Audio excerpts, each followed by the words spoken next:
What up, man? Man, it took me like 5 hours to vote. Damn. Well, it's your fault, man. You should have early voted.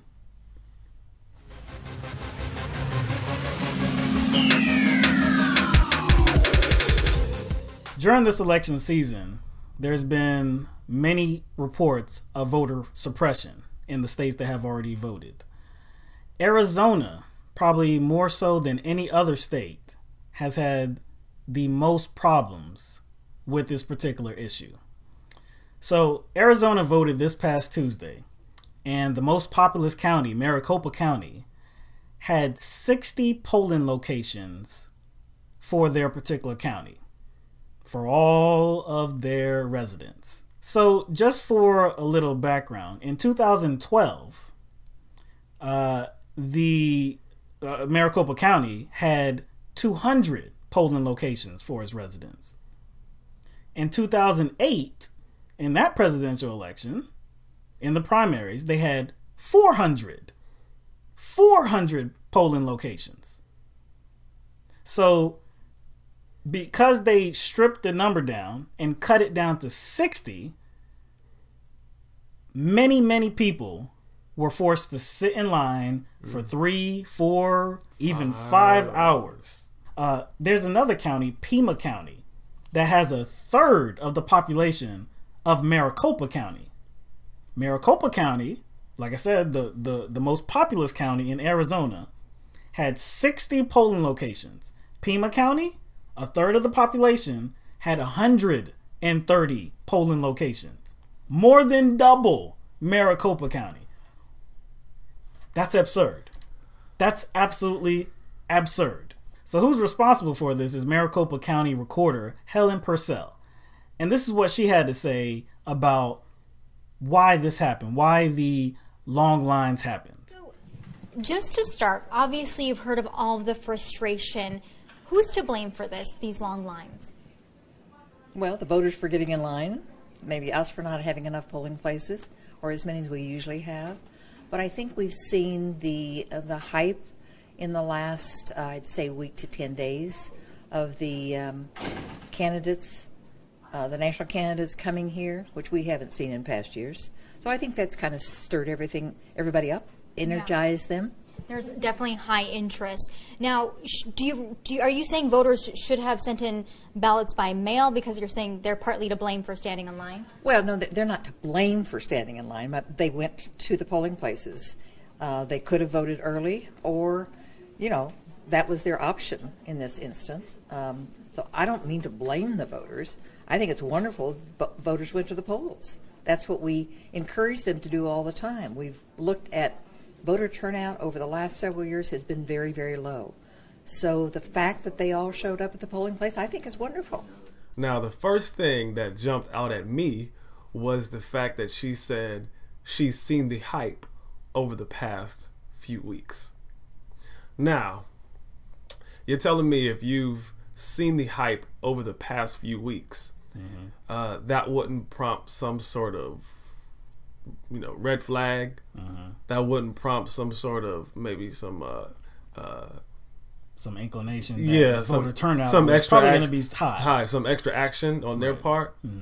And she said that she was using past elections to determine this. What past election was she using to determine this? That's where her argument completely falls apart. So if she was using past voter turnout for a presidential election that featured both parties voting, you would only have 2008 as your reference. That's it. And in 2008, how many? Over 900,000 people voted. And in how many polling places? They had Maricopa? 400 polling places, and they cut that number in 2016 to 60 polling places.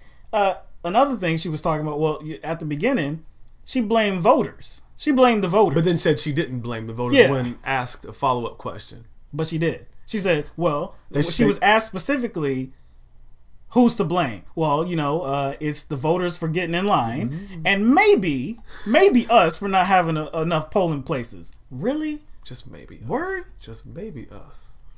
So later on, she did another interview, and she kind of changed the tune just slightly. What happened last night, Helen? Well, it wasn't just last night, Yvonne. It was yesterday. We certainly made bad decisions in having only 60 polling places. Didn't anticipate that there would be that many people going to the polling places. We were obviously wrong. That's my fault. So we'll certainly look at that for future elections. This will not have any effect on the primary and general elections because those are precinct-bound elections by law. So we will have the 724 precincts that we always do. I think that I still felt that we were going to see a whole lot more in the early ballot field, even though we did. A lot of our ballots came through early ballots, but there were still people who wanted to go to the polls. And I miscalculated on that. And, you know, that's my error. So there's a few points of hypocrisy in that later interview that she gave. First, she said that she wasn't expecting the voter turnout. But in the first interview she gave, she said that she did, for the last few weeks, notice the energy in this presidential election. So that contradicts each other. There's another. Either you saw the energy and was expecting a high turnout, or you didn't. It's not both. Well, I heard another contradiction there. In the first interview, she blamed the voters for not submitting their early ballots. But in that second video, she said they saw early ballots coming in. She said they saw a lot of early ballots. Now, she did say she didn't, see as many as she, expected, but she said she saw a lot. So to me, that contradicts what she said in the first video, when she pretty much blamed these voters for not submitting early ballots. Now, is she taking full responsibility? No, because she's still blaming. She's still blaming. She's still putting the blame on the voters for most of the voters not early voting. I mean, this was by design. The lines were absolutely ridiculous.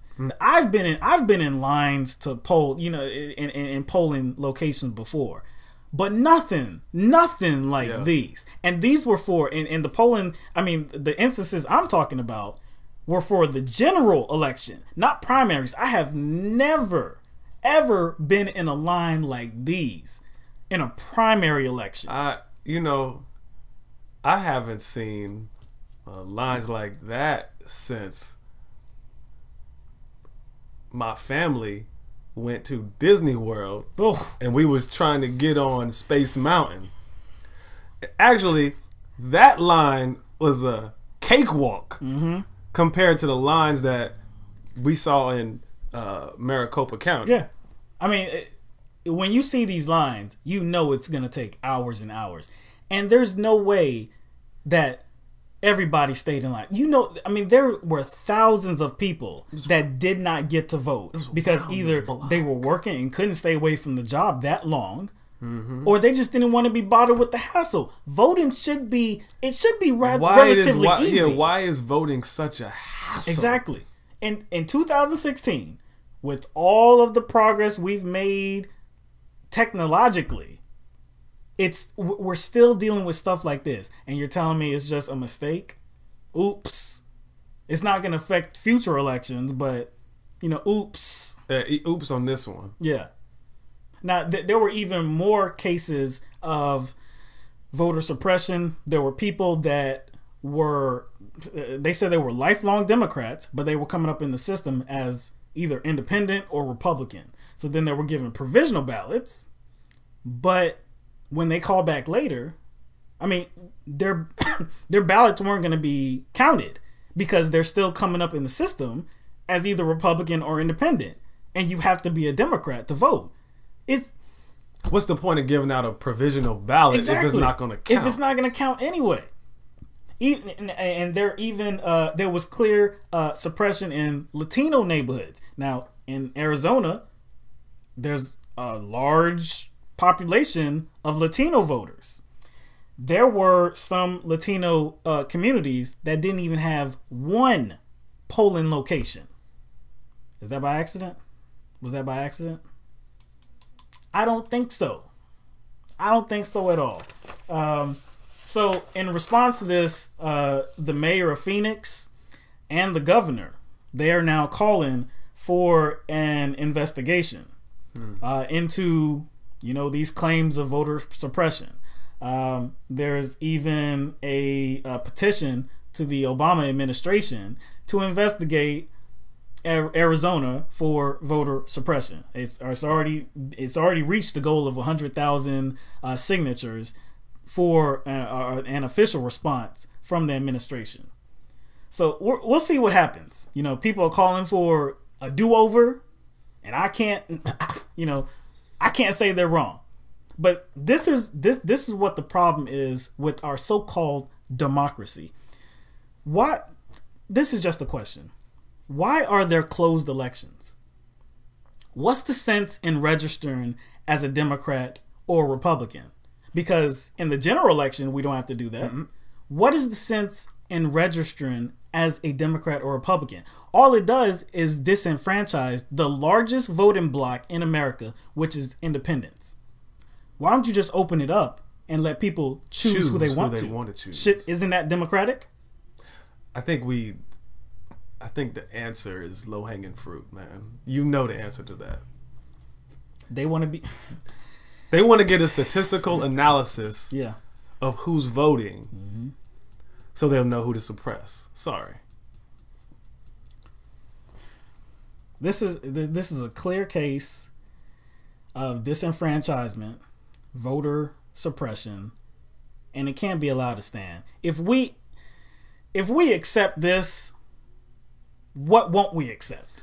I got a question, man. Does it matter if it was done on purpose or if it was just kind of on accident or random? Does it matter? Either it was evil or it was reckless. Either way, the result is what it is, and it can't be allowed to stand.